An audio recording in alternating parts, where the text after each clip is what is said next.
Que privilégio poder partilhar com vocês nesta tarde a palavra de Deus. Vocês são jovens e Deus tem feito coisas tremendas e grandiosas nesses dias através dos jovens. Vocês têm acompanhado com certeza o que tem acontecido no estado de Kentucky, na Universidade de Asbury, desde o dia 8 deste mês. E ali um movimento de quebrantamento, de arrependimento, um genuíno avivamento tem acontecido. E começado numa escola, com jovens, que está se espalhando para o mundo inteiro. Eu creio que Deus pode fazer o mesmo aqui.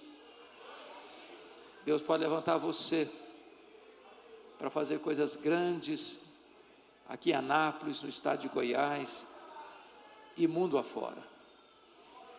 Eu peço que você abra sua Bíblia comigo, por favor. No Evangelho de Cristo, conforme o registro de Lucas, capítulo 3. Nós vamos ler os versos 1 a 20. E eu vou pedir um favor a todos vocês. Se você não tem Bíblia, fique perto de quem tem uma Bíblia. Eu preciso que todos vocês me acompanhem com a Bíblia aberta à exposição desse texto. Lucas 3, de 1 a 20.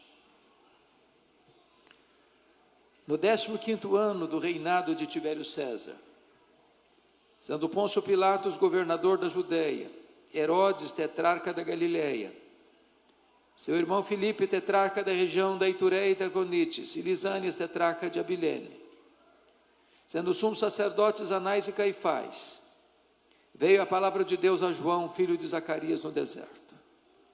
Ele percorreu toda a circunvizinhança do Jordão, pregando o batismo de arrependimento para a remissão de pecados, conforme está escrito no livro das palavras do profeta Isaías: voz do que clama no deserto, preparai o caminho do Senhor, endireitai as suas veredas, todo o vale será aterrado e nivelados todos os montes e outeiros, os caminhos tortuosos serão retificados e os escabrosos aplanados, e toda a carne verá a salvação de Deus.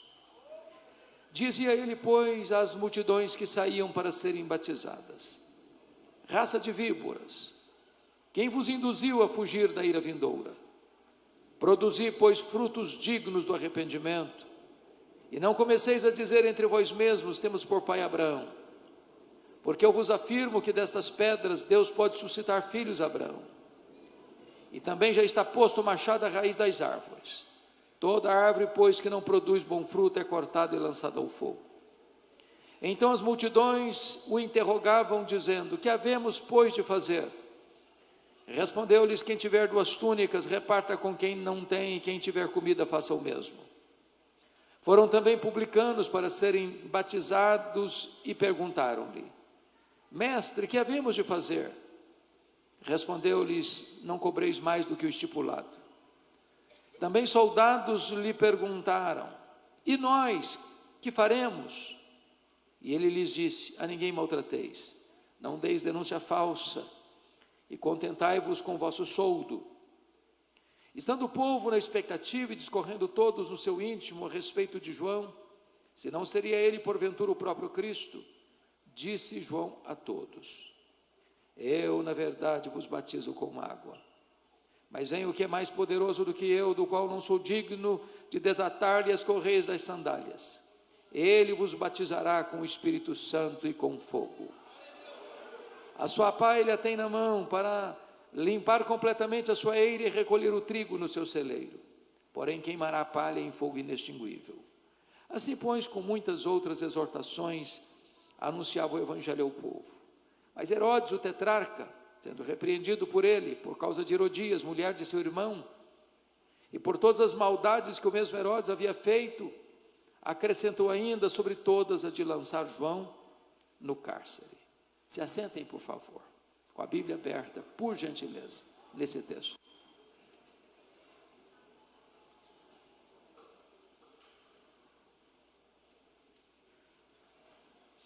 João Batista é uma das figuras mais emblemáticas da Bíblia. João Batista é uma espécie de dobradiça da Bíblia. Ele fecha o Velho Testamento e abre o Novo Testamento. João Batista é aquele tipo de gente que se alegrava com Jesus antes de nascer. O nascimento dele foi um milagre, a vida dele foi um portento, a morte dele foi um mistério. João Batista foi o homem que recebeu o maior elogio dos lábios de Jesus.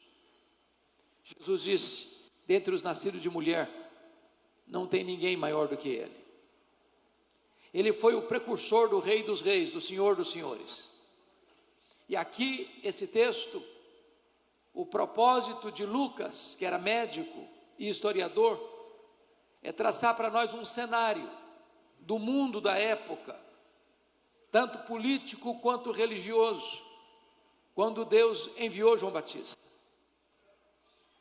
E eu queria que vocês, estudantes que são, amantes do conhecimento que são, e antenados que são com os acontecimentos, parassem um pouquinho para refletir comigo sobre esse período aqui. Porque Lucas vai adotar uma metodologia, ele vai partir do geral para o particular, do Império Romano para a província de Israel. E eu vou precisar muito da sua atenção e da sua paciência para entendermos os 2 primeiros versos, sem o que nós não conseguimos entender a mensagem de João Batista. Então vamos começar com o verso 1 que diz assim: no 15º ano do reinado de Tibério César. Tibério César foi o imperador romano que governou o império do ano 14 ao ano 37. Se João Batista começou no ano 15º do reinado dele, significa que João Batista começa o seu ministério no ano 29 da era cristã. A pergunta é: como é que estava o mundo, politicamente falando, nesse período do primeiro século dos imperadores romanos? Então eu queria que você recordasse comigo brevemente isso. Poderíamos começar com o grande general Júlio César, que foi substituído por César Augusto, o imperador que governou o Império Romano do ano 27 antes de Cristo ao ano 14 depois de Cristo. Foi no governo dele que Jesus nasceu em Belém da Judeia. Ele foi sucedido por Tibério César, que era filho adotivo dele, que governou do ano 14 ao ano 37 da era cristã, e foi no governo dele que Jesus Cristo foi crucificado.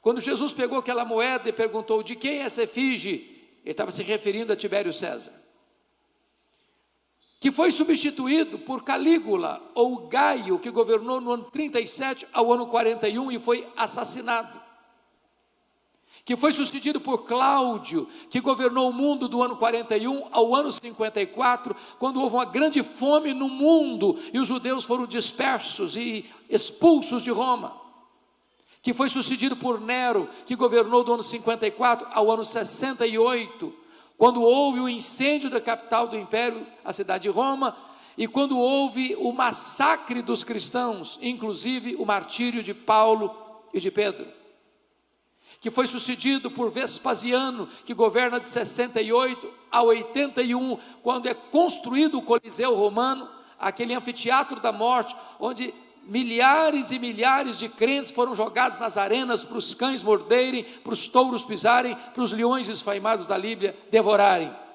que foi substituído ou sucedido por Domiciano, que governa de 81 a 96, quando João, o apóstolo, é deportado para a ilha de Patmos e escreve o livro de Apocalipse. Pois bem, qual o propósito de trazer à tona esses nomes? Para mostrar uma única coisa: que o período em que Deus levanta João Batista, no primeiro século, politicamente falando, o império está governado por homens truculentos, por homens sanguinários, por homens perversos, por homens perseguidores. O cenário internacional era o mais sombrio possível. Mas volte os olhos de novo para o verso 1, porque está escrito agora sobre a província de Israel. Sendo Pôncio Pilatos governador da Judéia, Herodes tetrarca da Galileia, seu irmão Filipe tetrarca da Itureia e Traconites, e Lisânias tetrarca de Abilene. Eu preciso muito da sua compreensão comigo aqui. Se você percebeu, tem 4 nomes aqui, mas um é uma ave estranha no ninho dos filhos de Herodes.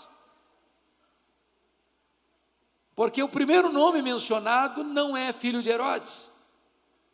O primeiro nome mencionado é um governador romano, é Pôncio Pilatos. Como é que ele veio parar aqui? Como é que ele caiu de paraquedas aqui? Entender por que aqui está Pôncio Pilatos e não um dos outros filhos de Herodes, chamado de Aristóbulo, vamos falar mais daqui a pouquinho, é o segredo para você entender o panorama em que Deus levantou João Batista. Então, apelo ao senso de estudante de vocês para uma retrospectiva breve da história para chegarmos a isso aqui. Então vamos lá. Vamos começar com o Antigo Testamento encerrando 400 anos antes de Cristo. Quem governa o mundo? O Império Medo-Persa. Vocês se lembram que quando o Judá foi levado para o cativeiro, na Babilônia, quem governava o mundo era a Babilônia. Quando Israel retorna de volta para Jerusalém, quem governava o mundo não era mais a Babilônia, era o Império Medo-Persa. Mas esse império caiu nas mãos de um outro império, o Império Grego, ou Greco-Macedônio, Filipe da Macedônia, Alexandre o Grande, que conquista o mundo. Preciso da sua atenção nisso aqui, que espalha a chamada cultura grega, ou helênica, que era contrária à fé judaica, que espalha também uma língua mundial, universal, o inglês da época, o grego. Pois bem, com a morte de Alexandre o Grande, precocemente aos 33 anos de idade, não tendo ele sucessor para o trono, todo o vasto império greco-macedônio é dividido entre 4 generais. Israel ficou ora sob o poder dos egípcios, os Ptolomeus, ora sob o poder da Síria, os Seleucidas. Agora entenda isso aqui. No 2º século a.C., o rei Antíoco Epifânio, ou Antíoco IV, este rei profana o templo de Jerusalém, sacrificando uma porca no templo, no altar do templo, uma profanação. O que acontece? O sacerdote Matatias, com seu filho Judas Macabeu, revolta-se contra essa profanação e declara uma guerra, e vence essa guerra, chamada Guerra dos Macabeus, e toma Israel do poder estrangeiro e institui um governo chamado governo Asmoneu em Israel. Pois bem, no ano 63 a.C., Pompeu conquista Israel e agrega Israel ao chamado Império Romano. Desde 63 a.C. é que Israel passa a ser dominado por Roma. Na época, Pompeu nomeou Antípater como rei sobre todo o território de Israel. Com a morte dele, agora vai ficar mais fácil de entender, com a morte dele, o filho dele, chamado Herodes, nós chamamos Herodes o Grande, porque o Novo Testamento fala de 4 Herodes: Herodes o Grande, Herodes Antipas, que é esse que está aqui no verso 1, Herodes Agripa I, está lá em Atos 12, mandou matar o apóstolo Tiago, e Herodes Agripa II, está lá em Atos 26, aquele que disse para Paulo: por pouco me persuades a me fazer um cristão. Pois bem, então esse Herodes o Grande, com a morte do pai dele, começa a reinar e recebe do imperador César Augusto e do Senado romano o poder de governar todo o território de Israel, e recebe o título de rei dos judeus. Quem foi Herodes? Foi um grande gestor. Tudo que tinha grande em Israel foi ele que fez. Por exemplo, foi ele que ampliou e embelezou o templo de Jerusalém, tornando-o maior e mais belo do que o templo de Salomão. Foi ele quem construiu o porto de Cesareia, abrindo o comércio para o mundo e facilitando as viagens missionárias. Foi ele quem construiu a fortaleza de Massada, às margens do Mar Morto, para onde fugiram 3.000 judeus, no ano 70, quando Jerusalém foi tomada pelos romanos. Mas esse homem tinha um problema. Esse homem tinha muito medo de perder o poder. E ele era muito truculento. Então, vejam vocês o relato que eu vou fazer sobre ele. Quando ele assumiu o governo, primeiro ato de governo dele, ele mandou matar mais da metade do Sinédrio. O Sinédrio era a grande corte de Israel, composta de 71 membros.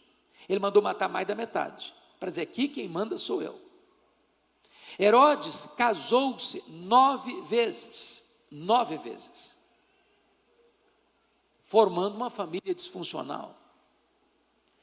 A esposa predileta dele chamava-se Mariana, da nobreza. Logo que ele casou, a sogra dele, Dona Alexandra, pediu para ele nomear um jovem de 17 anos, Aristóbulo, como sumo sacerdote. A religião já estava profanada. E ele nomeia um menino de 17 anos para o cargo mais alto da religião judaica, que era sumo sacerdote, que era o presidente do Sinédrio. O menino foi bem, ele ficou com ciúme do menino, mandou matá-lo. A sogra dele, Dona Alexandra, com medo dele, fugiu para o Egito, para debaixo das asas de Cleópatra. Ele mandou seus emissários lá no Egito e matou a sogra dele lá no Egito.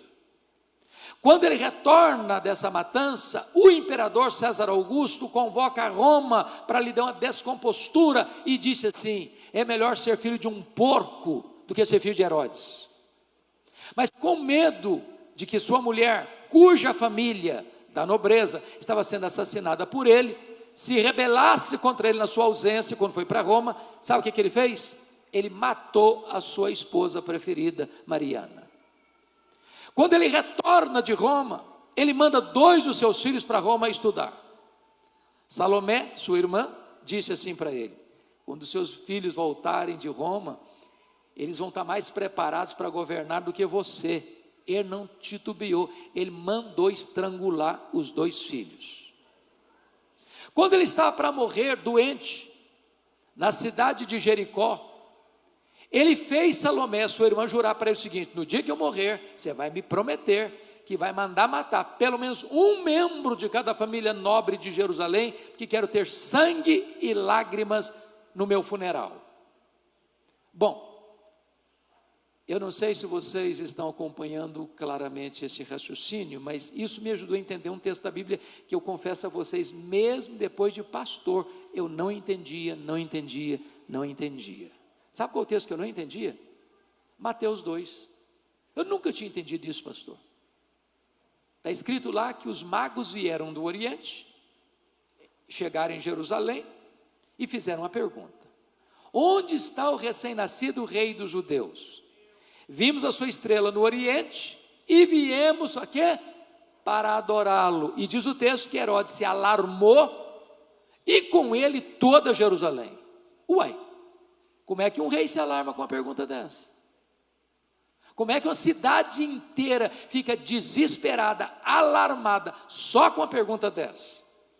É que Jerusalém sabia quão sanguinário era esse rei e do que ele era capaz de fazer sempre que alguém era levantado ou supostamente levantado para concorrer o trono com ele. É por isso que ele mandou matar todas as crianças de Belém e arredores. Agora, eu tenho uma boa notícia para dar para vocês. Os poderosos deste mundo também morrem. O único que permanece no trono para sempre, sempre, é Jesus, o Rei dos Reis e o Senhor dos Senhores. Herodes morreu. E com a morte de Herodes, o que vai acontecer?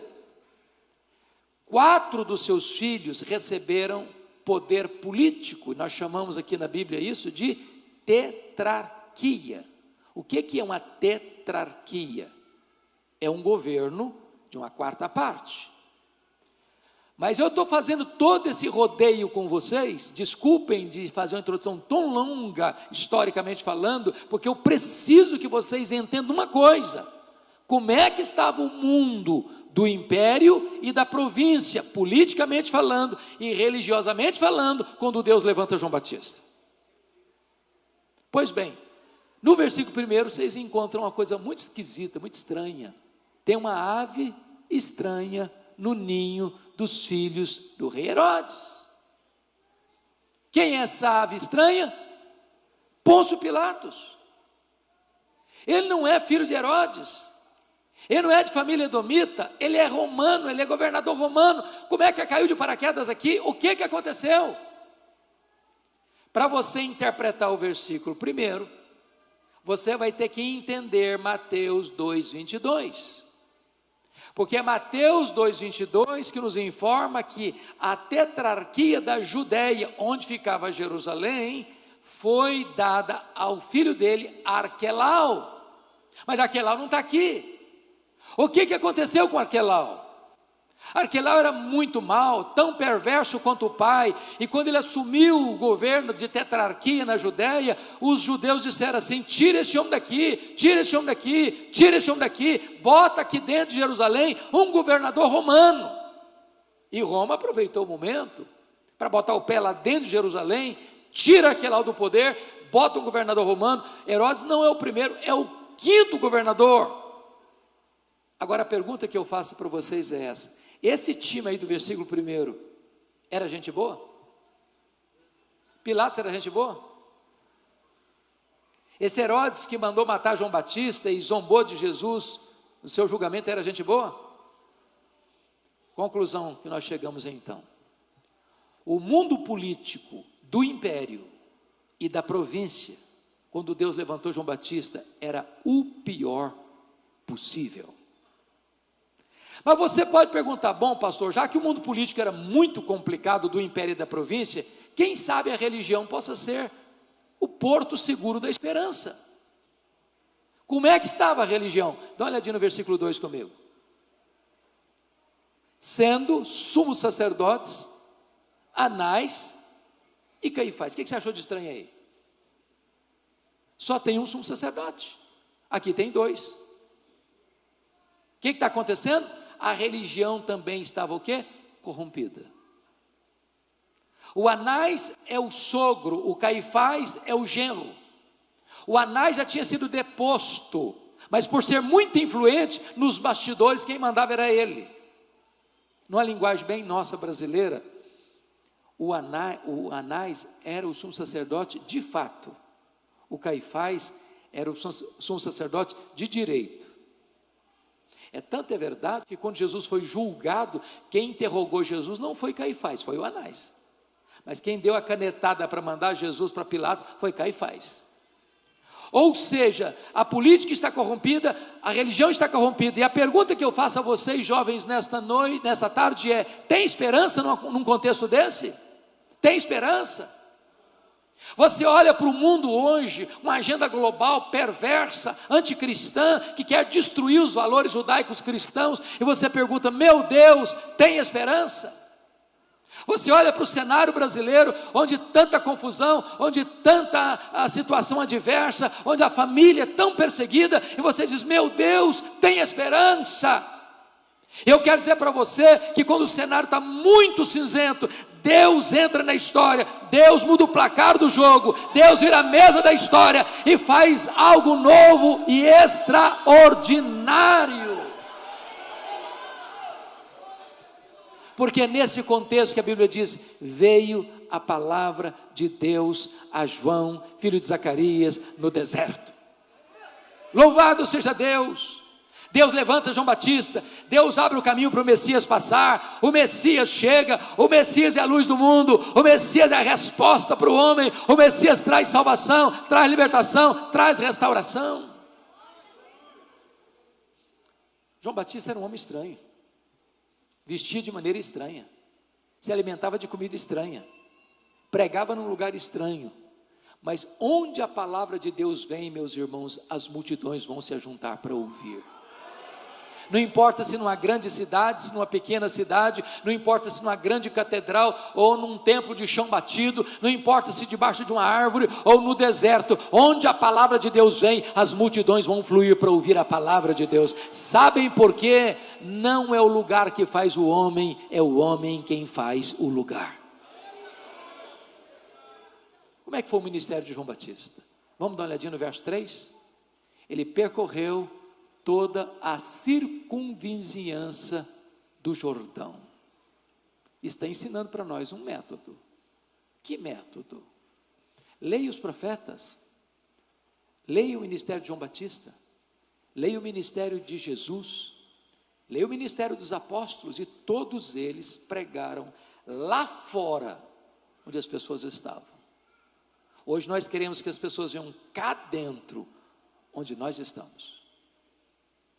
Eles gastaram as solas dos sapatos, nós estamos gastando os assentos dos bancos. A agenda da igreja sempre foi centrípeta para fora, nós queremos que ela seja centrífuga para fora, nós estamos querendo que ela seja centrípeta para dentro. Nós estamos aprendendo aqui, se nós queremos alcançar o mundo, nós temos que ir lá fora, onde as pessoas estão. Mas o que esse homem está pregando? Depois de 400 anos que nós chamamos de silêncio profético, de Malaquias a João, não tem palavra de Deus. Tem templo, tem música, tem festa, tem sacrifício, mas não tem palavra de Deus. Depois de 400 anos, esse homem se levanta para pregar. E o que ele prega? Alguém poderia dizer: ô João, esse povo não está acostumado com Bíblia, não. Então você prega leve, prega um sermão bem palatável, bem politicamente correto. Você não trata de assunto assim muito forte, não, porque não vão aguentar. Só que João Batista não é um profeta da conveniência, ele é um arauto do Rei dos Reis. Ele não é um alfaiate do efêmero, ele é um escultor do eterno. Ele prega batismo de arrependimento para remissão de pecados. Ele está dizendo: a não ser que você mude de vida, mude de caráter, mude o seu coração, mude a sua cabeça, mude a sua conduta, mude a sua história, você não pode ser salvo. Não tem perdão onde não tem arrependimento. Mas talvez você pergunte assim: ô pastor, mas João Batista tirou esse sermão de onde? Da cabeça dele? O pregador é a origem da mensagem, é a fonte da mensagem, ele produz a mensagem, ele inventa a mensagem, ele cria a mensagem? E a resposta está no versículo 4. Conforme as palavras do profeta Isaías. Depois de 400 anos que nunca tinha escutado um sermão, quem se levantou para pregar, abriu a Bíblia e pregou a Bíblia. O pregador não cria mensagem, o pregador transmite a mensagem. A mensagem não é do pregador, a mensagem é de Deus. Deus não tem nenhum compromisso com a palavra do pregador, Deus tem compromisso com a sua palavra. Bendito seja Deus. Veja comigo o versículo 5, porque no versículo 5, João nos é apresentado como engenheiro de trânsito do reino de Deus. Veja aí: vós do que clamam no deserto, preparai o caminho do Senhor. O que está por trás como pano de fundo aqui? É que os grandes impérios da época, do passado, melhor dizendo, ou da época daquele tempo, quando um rei ou um imperador ia visitar uma província longínqua, não tendo estradas para a comitiva real passar, mandava os engenheiros de trânsito para preparar as estradas. João Batista nos é apresentado como esse engenheiro de trânsito, que vai preparando o caminho do Senhor. Ele não está falando de terra, ele não está falando de estrada, ele não está falando de topografia, ele está falando da sua vida, da minha vida, do seu coração, do meu coração. E preparar o caminho do Senhor, queridos, é aquilo que hoje você e eu chamamos de avivamento espiritual. Me permita explicar isso.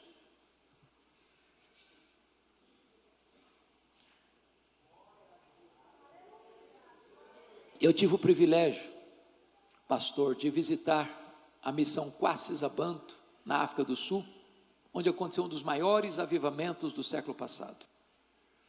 Para vocês terem uma ideia, a tribo dos Zulus, uma tribo feiticeira, de gente feiticeira e muito, muito briguenta. Para você ter uma ideia, quando um Zulu brigava com outro, a briga tinha que terminar com a morte de um deles. E quem ganhava a batalha, abria o ventre, pegava o fígado e chupava o sangue, para mostrar que ele é forte.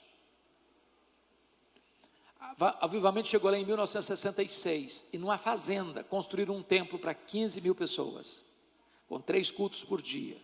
Caravanas do mundo inteiro indo ali ver o que Deus estava fazendo. Cegos viram, tetraplégicos andaram. Eu ouvi pessoalmente o testemunho da regente do coral, ficou 17 horas no caixão. Quando estava sendo levada para o cemitério, o Senhor a levantou da morte. Se você quiser ouvir desses testemunhos, leia o livro Reavivamento na África do Sul. Ou, se você tem acesso ao inglês, melhor ainda, God Among the Zulus, Deus entre os Zulus, de Kurt Koch. Nós fomos lá, pastor, fazer uma visita. Mais de 80 pessoas. Brasileiro é místico por natureza. Muitos de nós, confesso até eu também, falei, meu Deus, quem sabe a gente vê algum milagre diante dos nossos olhos. Ficamos lá 10 dias, quase 15 dias. Não ouvimos uma palavra sequer sobre milagres. Nem uma palavra. Mas eu nunca vi um ambiente tão encharcado pela presença de Deus como aquele lugar. Parecia que você podia pegar e apalpar em Deus. Então perguntamos para o pastor Erlo, pastor, o que é? O homem que Deus usou para o avivamento. O que é avivamento? Ele nos respondeu, avivamento é preparar o caminho do Senhor, para que Ele se manifeste. O Senhor só vai se manifestar na igreja e através da igreja. Quando João, o apóstolo, viu Jesus glorificado, lá na ilha de Patmos, escutando atrás dele uma voz como de trombeta, dizendo, o que vês, escreve em livros. Ele se volta para ver Jesus, mas ele não vê quem falava com ele. Ele via as 7 igrejas, e no meio das igrejas, um semelhante a Filho do Homem. Jesus vai se mostrar em Anápolis, na escola, na universidade, na empresa, na fábrica, no campo, em todo canto, na sua casa, através de você. Você é o caminho por meio do qual Ele vai passar e se manifestar. Meus irmãos, eu estou muito, muito, muito impactado com o que está acontecendo lá em Asbury, na Universidade de Asbury, em Kentucky. Eu tenho estado constantemente em contato com pastores que estão lá dentro. E me permita dizer isso para vocês um pouquinho. É uma faculdade metodista, mas não é um seminário teológico. Tem 3 cultos toda semana na capela. Esse foi um, como qualquer outro, despretensioso. Ontem à noite eu assisti o sermão, eu ouvi o sermão que foi pregado. Romanos 12, a partir do verso 3, falando sobre amor. Quando terminou o culto, os estudantes voltam para as salas de aula. E um estudante ficou, se ajoelhou e começou a confessar os seus pecados. Pecados horríveis. Nesse momento, mais 18 estudantes abraçaram a ele, choraram com ele, se humilharam e se quebrantaram diante de Deus junto com ele. E quando os professores começaram as aulas, deram falta dos outros alunos. Cadê? Faltando 19 alunos. Quando voltaram para a capela, aqueles meninos estavam em lágrimas, confessando os seus pecados, se arrependendo, clamando a Deus. Os estudantes voltaram e todos vieram, os professores vieram. Chegou a noite, os filhos não voltaram para casa. Os pais, cadê meu filho, cadê minha filha? Foram para ver e ficaram também. É uma cidade no meio de fazendas. Ontem o pastor que mora no Mississippi, foi meu professor, estava lá Elias Medeiros, disse, pastor Hernandes, a cidade toda está envolta com esse fato. Filas de 2 quilômetros para entrar na capela, temperatura de 4 graus negativos, velhos, crianças, ninguém arreda o pé, ninguém murmura, ninguém reclama, é um senso da presença de Deus, é um ambiente encharcado pela presença de Deus, de choro, de quebrantamento, de arrependimento, de busca da presença de Deus. Há quase 2 semanas, onde as pessoas adoram, não tem celebridade, não tem pregador famoso, não tem cantor famoso, não tem banda famosa, ninguém é estrela ali, é uma presença gloriosa de Deus. Já são 5 universidades que já estão também buscando a Deus, e isso está espalhando para o mundo inteiro, porque um jovem, um adolescente se curvou, se dobrou para confessar os seus pecados, para preparar o caminho do Senhor, para que Ele se manifeste. Meus irmãos, a mensagem de João Batista é uma mensagem de reavivamento.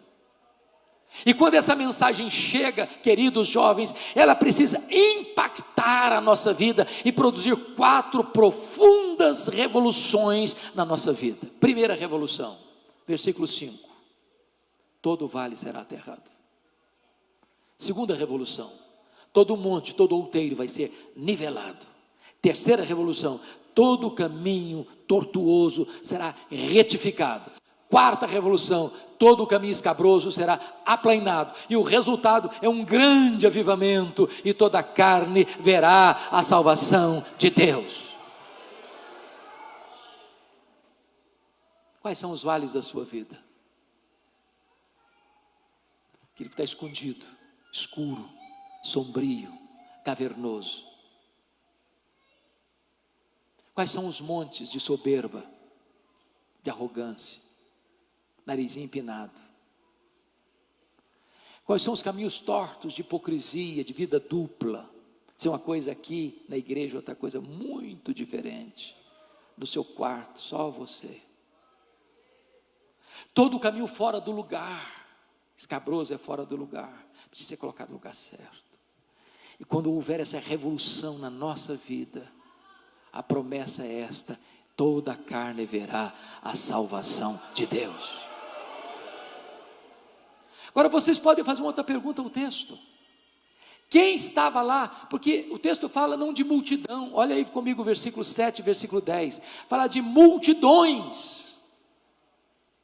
E quando você vai ler Mateus 3, Marcos 1, Lucas 3, você vai descobrir lá que toda a província da Judéia, toda a cidade de Jerusalém, toda a circunvizinhança do Jordão estava lá no deserto ouvindo João Batista.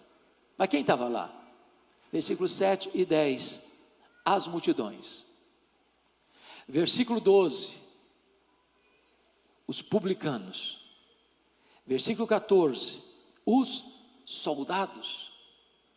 Mateus 3, 7, fariseus, saduceus. Por que eu estou destacando isso?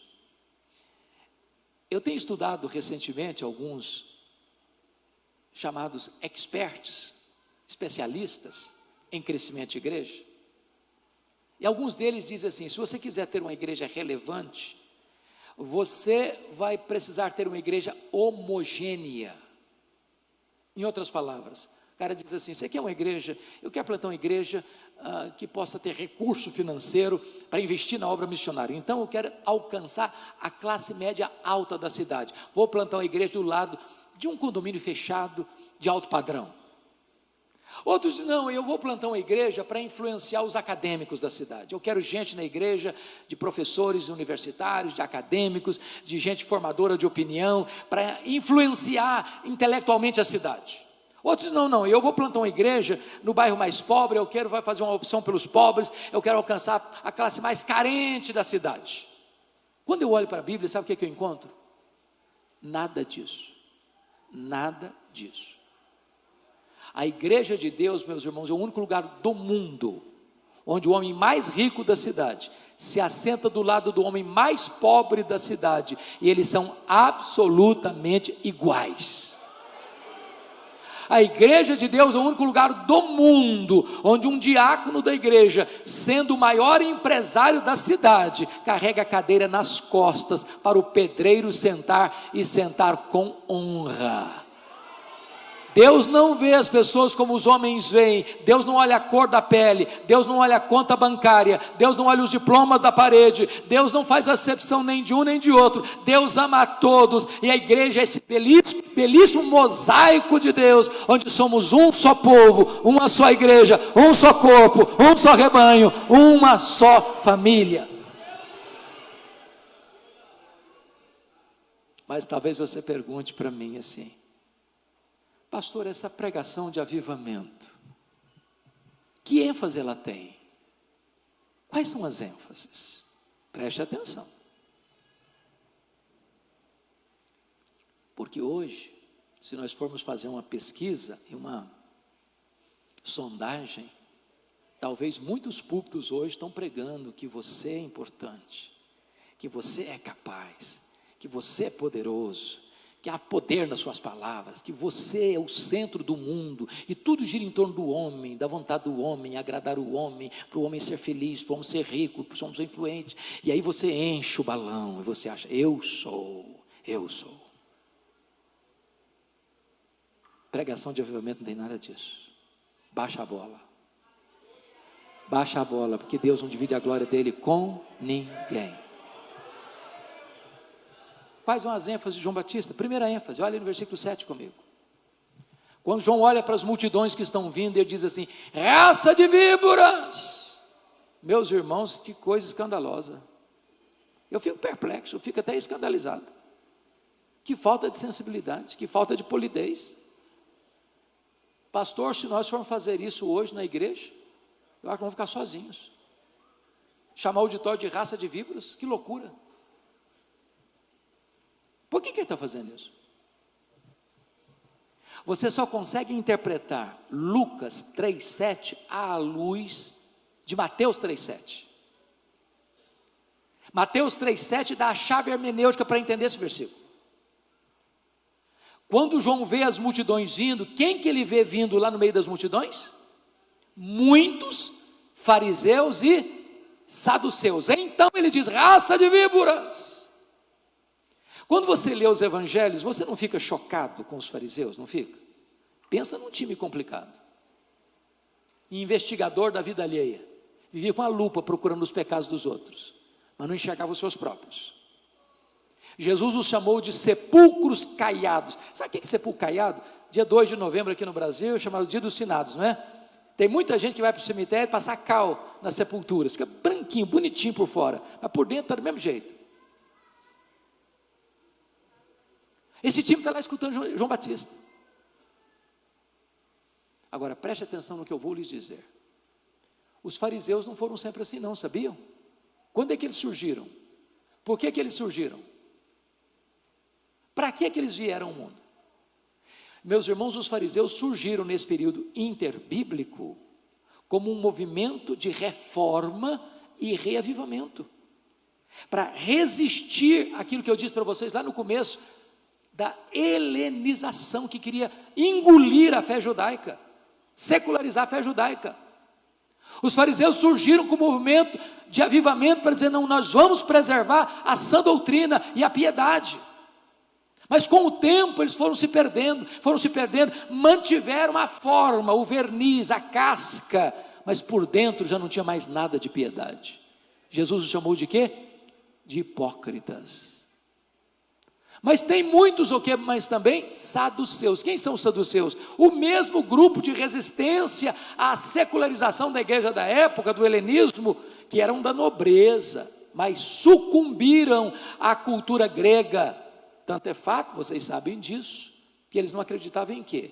Os saduceus não acreditavam em ressurreição, não acreditavam em anjos, não acreditavam no Velho Testamento, só no Pentateuco. Eram os teólogos liberais da época. Mais do que isso, eles se tornaram colaboracionistas de Roma. O que ganharam em moeda de troca? Preste atenção agora: a mina de ouro da religião judaica, a exploração do templo. O templo, tudo girava em torno do templo, as festas, os sacrifícios. Entenda isso aqui: tinham 4 festas grandes em Israel por ano. Caravanas do mundo inteiro vinham para Jerusalém. Agora notem, nenhum adorador podia comprar um cordeiro se quer uma pomba, se quer uma rola para prestar sacrifício a Deus, com moeda estrangeira. Tinha que fazer a troca da moeda. Mas ninguém podia fazer a troca da moeda fora do templo, não. Tinha que ser lá na praça do templo, nas mesas dos cambistas, cobrando taxas abusivas para embolsar a grana. Ninguém podia trazer de casa um cordeiro para sacrificar, nem sequer uma pomba, nem sequer uma rola. Tinha que comprar lá na praça do templo. A praça do templo era formada de currais de ovelhas, de gaiolas de pombas, de rolas, com preços altíssimos para embolsar a grana. Foi por isso que Jesus pegou o chicote e saiu virando as mesas dos cambistas, abrindo as gaiolas, abrindo os currais, dizendo: vocês transformaram a casa do meu pai, casa de oração, em covil de salteadores. O que é covil? Covil é um lugar que o ladrão rouba e foge para lá para se esconder. Esse time está lá, vindo para escutar João Batista. Quando João Batista vê esse time chegando, ele disse: raça de víboras. Por que ele está falando isso? Preste atenção de novo.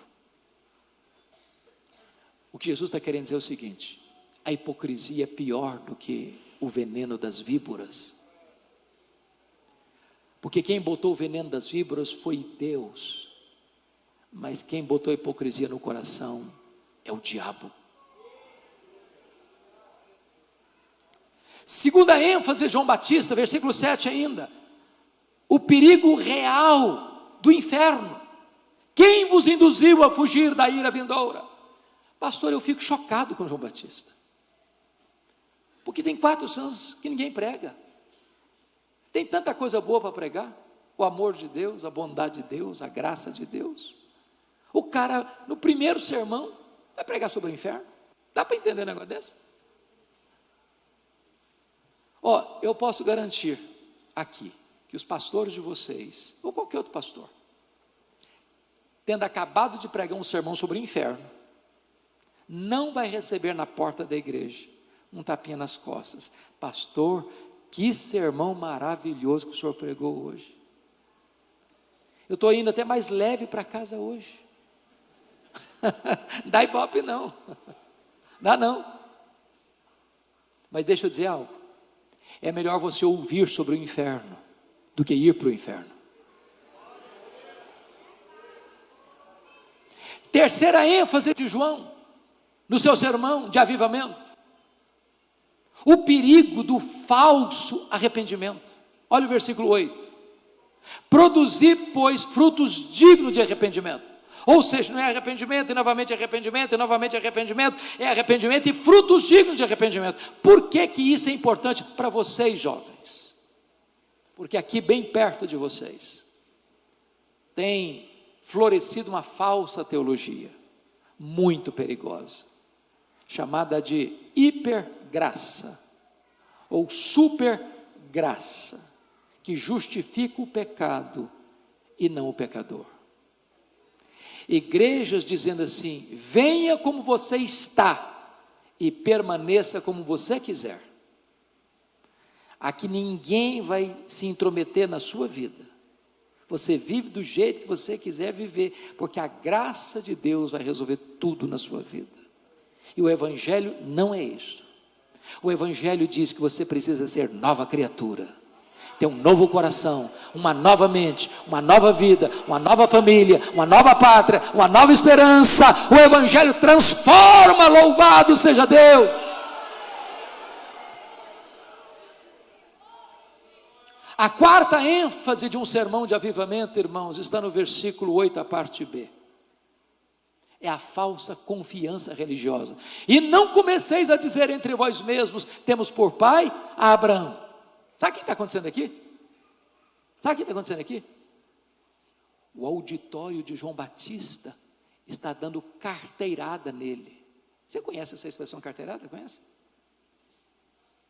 Você sabe com quem você está falando? Estou dizendo, você sabe o que você está falando? Nós temos predigri, você está achando o quê? Pega leve com a gente. Nós temos mais que sangue azul correndo nas nossas vezes. Nós somos filhos de Abraão. Corre o sangue de Abraão nas nossas vezes. Então pega leve com a gente. Eu tenho andado por esse Brasil afora Eu acho muito curioso. Às vezes eu pergunto assim: ô meu irmão, como é que está a sua segurança de salvação? Não, eu estou firme, eu sou presbiteriano desde o berço. Eu sou batistão desde que eu nasci. Eu sou assembleiano roxo. Outros mais encorpados, mais sofisticados, não, eu sou um calvinista convicto. Outros, não, eu sou um arminiano seguro.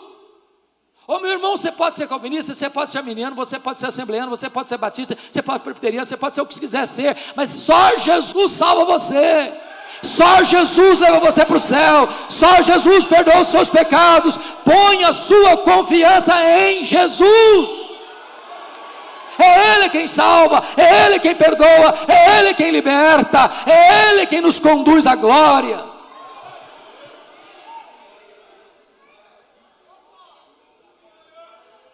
A última ênfase, a quinta e última ênfase de João Batista no sermão de avivamento é o perigo de viver uma vida infrutífera. Olha o versículo 9: o machado já está posto à raiz das árvores. Aquela que não produz bom fruto é lançada onde? No fogo. Você quer saber se o cara é crente mesmo? Não escute o que ele está falando. Veja o fruto que ele está produzindo. Bom, vamos avançar só mais um pouquinho. Vou fazer outra pergunta. Esse tipo de mensagem traz resultados? Produz efeito? Vamos ver.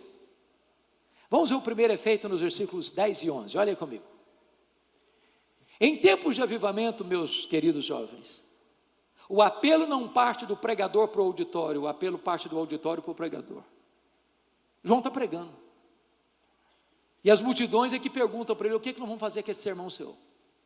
E daí? O que nós vamos fazer? E agora?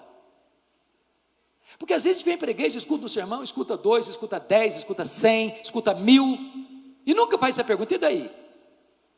E daí? O que eu vou fazer agora? Porque você não é o que você sente, você não é o que você sabe, você não é nem o que você promete, você é o que você faz. E quando as multidões perguntaram: ô João, o que nós vamos fazer? Ele respondeu assim: quem tiver 2 túnicas, dê uma para quem não tem, quem tiver comida, faça o mesmo. Vamos só entender mais uma coisinha aqui, para ficar bem claro o texto. Naquela época, ninguém tinha um guarda-roupa como nós temos, ninguém, nem os mais ricos. Todos nós nesse auditório aqui, se abrir o guarda-roupa, vai chegar à conclusão que tem mais roupa do que precisa, e está comprando mais, e está comprando mais, e está comprando mais. Naquela época, a pessoa comprava uma túnica e usava a túnica até acabar. Quem tinha 2 túnicas era o só fulano. Ele está dizendo: quem tem 2, dê uma para quem não tem. Quem tiver comida, faça o mesmo. Então você quer saber se o cara é crente mesmo? Veja se ele é generoso. Generoso. Irmãos, não combina crente suvina, pão duro, mão de vaca, avarento. Crente tem um coração aberto, crente tem o bolso aberto, crente tem a mão aberta, crente tem a casa aberta, crente é generoso. Agora preste atenção em mais uma coisa: generosidade não é arrependimento, sabia? Ninguém vai para o céu porque dá roupa e dá comida para os outros. Ninguém. Generosidade não é arrependimento. Generosidade é a evidência, é a demonstração do verdadeiro arrependimento e não um substituto do arrependimento. Vamos ver o segundo resultado? Confira aí comigo versículos 12 e 13. Os publicanos estão lá. Quem são os publicanos? Os cobradores de impostos. E eles são mais sofisticados, têm um linguajar mais pomposo. E eles dizem assim: mestre, olha aí, olha o elogio, mestre, e nós? Vamos fazer o que com esse sermão seu? E Jesus respondeu assim: não cobreis mais do que o estipulado. Eu estou falando agora de Receita Federal. Estou falando do leão. Roma não tinha a mesma estrutura de cobrança de impostos que se tem hoje. O que Roma fazia? Roma fazia uma concessão para uma pessoa, recolher os impostos de uma região, e repassar aos cofres de Roma um valor devido, mas Roma não estava nem aí se esse cobrador de imposto cobrasse muito mais e embolsasse o resto da grana. Os cobradores de impostos ou publicanos eram as pessoas mais odiadas daquele tempo. E essa gente que está se enriquecendo por explorar as pessoas, está lá escutando João Batista. E pergunta: e nós, mestre, vamos fazer o quê? E João responde assim: não cobreis mais do que o estipulado. Você quer saber se o cara é crente mesmo? O crente, a pessoa que é crente mesmo, não passa a perna nos outros, não usa de mecanismos para explorar as pessoas, é honesto nos seus negócios, é confiável nas suas transações, não usa de mecanismos escusos para se enriquecer ilicitamente. Meus amados irmãos, a igreja brasileira precisa de um choque ético, porque o evangelho transforma o caráter, o evangelho transforma o casamento, o evangelho transforma a família, o evangelho transforma o comércio, transforma a indústria, o evangelho transforma os relacionamentos internacionais, o evangelho transforma o palácio, o parlamento, as cortes, a sociedade.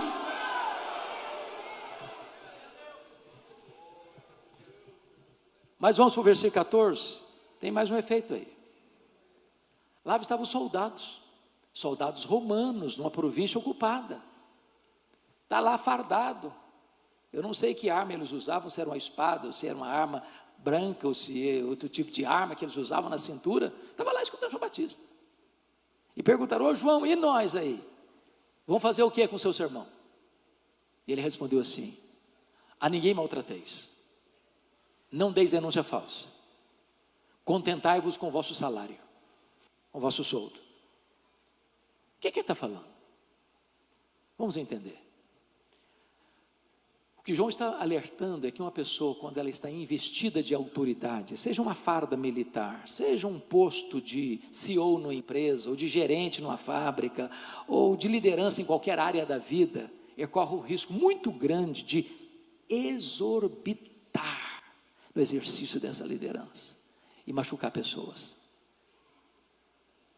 Quando ele diz assim: não deis denúncia falsa, o que está por trás aqui? Preste atenção nisso aqui. Os soldados estavam mancomunados, conluiados com os cobradores de impostos para receber propina. Então eu vou ilustrar. Como é que você chama, filho? Gustavo. Então eu vou ilustrar aqui. O Gustavo está sentado aqui na frente. Vamos imaginar que o Gustavo vivia lá naquela época. Aí chegava o cobrador de imposto na casa do Gustavo, publicando, disse: ô Gustavo, eu vim avisar para você que você vai pagar tanto de imposto esse ano. Ah, eu não posso pagar isso tudo. Não, eu não posso. Se eu pagar isso tudo de imposto, eu vou passar fome com a minha família. Ô Gustavo, o imposto que você vai pagar esse ano é tanto. Eu não discutia não. Embora. Entrava o soldado. Ô Gustavo, eu vim te comunicar que o seu imposto esse ano é tanto. Eu não posso pagar isso. Ou você paga ou eu te denuncio. Ser denunciado por um soldado romano era botar a cabeça prêmio. Parte dessa grana ia para o bolso de quem? Do soldado. E essa gente está escutando João Batista. João Batista, você quer ser crente mesmo? Você quer saber se o cara é crente mesmo? Essa pessoa não usa de mecanismos escusos, sorrateiros, subterrâneos, para ganhar dinheiro ilicitamente, para engordar o salário. Crente não vende a sua consciência por dinheiro. Crente não faz falcatrua. Crente não dá propina. Crente não recebe propina. Crente é honesto. Crente é íntegro. Crente prefere ser honrado na pobreza do que aviltar sua consciência para adquirir riqueza.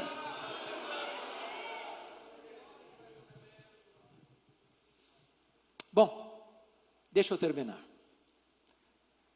Gostaria de falar agora de 3 coisas desse pregador. Primeira coisa, Este homem tem plena consciência da sua identidade. Confira comigo os versos 15 e 16. Vamos ver. Estando o povo aqui é um sinônimo de as multidões.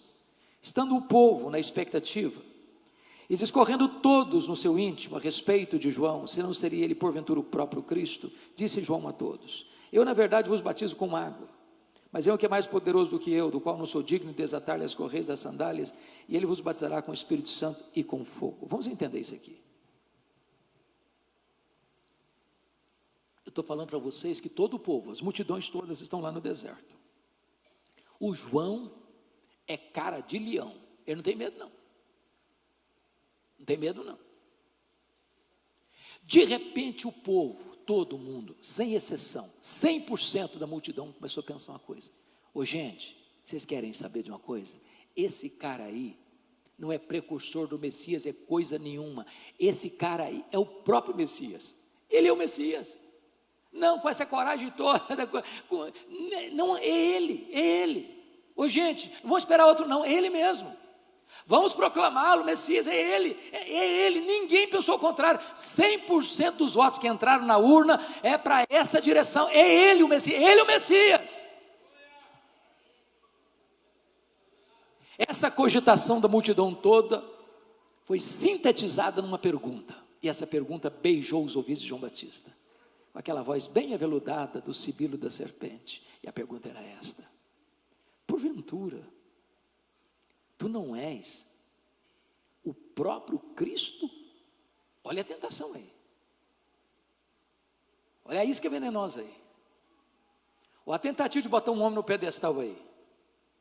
Se João tivesse engolido a isca venenosa, eu podia ter coçado a cabeça: gente, pensando bem, eu acho que eu sou um fenômeno.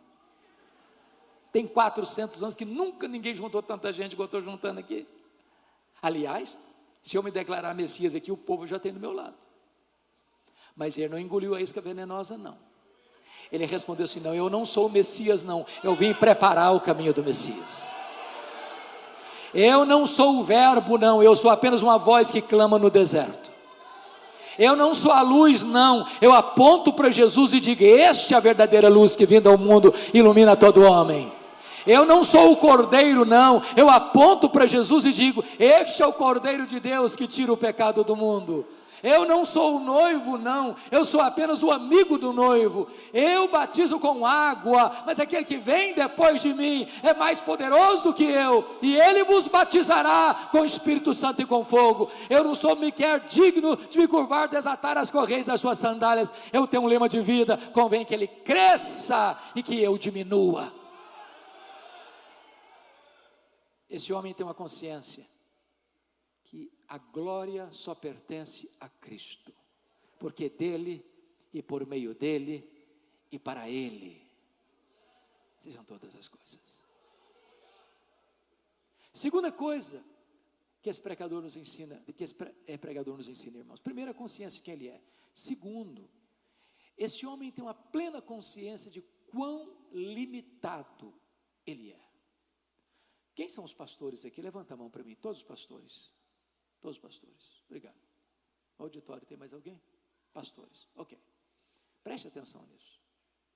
Seja o seu pastor, seja o pastor convidado, seja o pastor que você mais gosta de ouvir no mundo, seja quem for, todo pastor, todo pregador é rigorosa e absolutamente frágil e limitado. Olha o versículo 16. Eu batizo com água, mas aquele que vem depois de mim é mais poderoso que eu, e ele vos batizará com o Espírito Santo e com fogo. Significa o que, gente? Nós pregadores só podemos falar aos ouvidos, só o Espírito Santo pode falar ao coração. Não importa como um pastor batiza, se por imersão, se por efusão, se por aspersão, ele só pode lidar com a água, o símbolo. Só Jesus batiza com o Espírito Santo e com fogo. O pastor pode pegar os elementos da ceia, partiu o pão, distribuiu o cálice, mas o pastor não tem o poder de tornar esses elementos meios de graça para encorajar e consolar o coração das pessoas. Nós somos limitados. Então, baixemos a bola, baixemos a bola.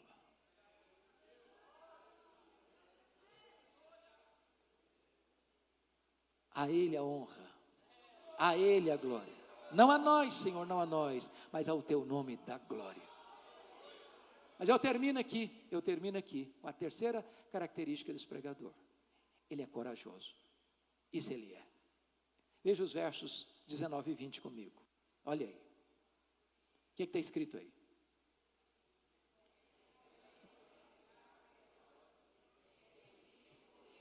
Por causa de Herodias, mulher de seu irmão Filipe, e por todas as maldades que Herodes tinha feito, acrescentou ainda a todas as outras, ainda esta, a de encerrar João num cárcere.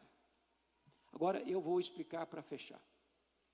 Eu disse para vocês lá no começo que o Herodes, o pai desse time aqui, casou-se 9 vezes, formando uma família que nós chamaríamos hoje de disfuncional, meio irmãos. Dos muitos filhos que ele teve, 4 tiveram poder político. Quem são eles?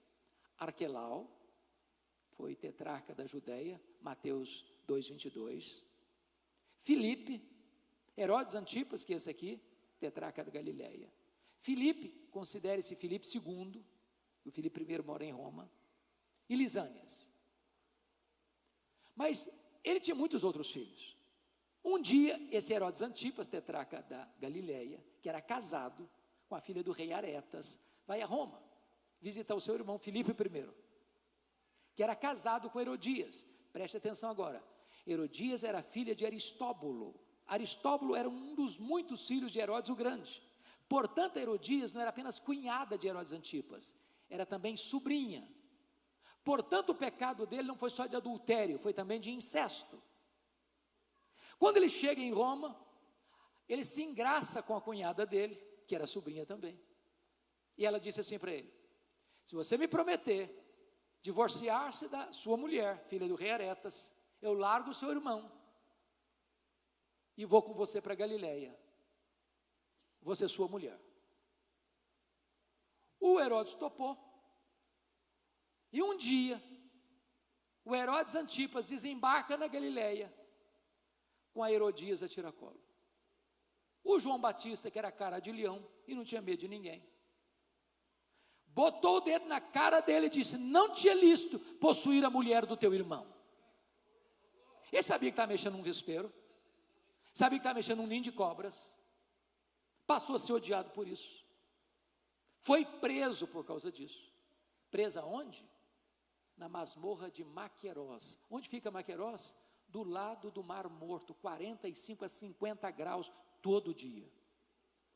O maior homem dentre os nascidos de mulher. Herodes até gostava de vê-lo e ouvi-lo, sabia? De vez em quando o Herodes dava uma escapada e ia lá para ouvi-lo. Sabe a que assunto ele tratava? Juízo final. O cara saiu mais apavorado ainda. Um dia, teve uma festa de aniversário do Herodes. Convidou os seus amigos, muita bebedeira. Quando já estavam chapados, a filha de Herodias dançou muito desenvoltamente na presença dele.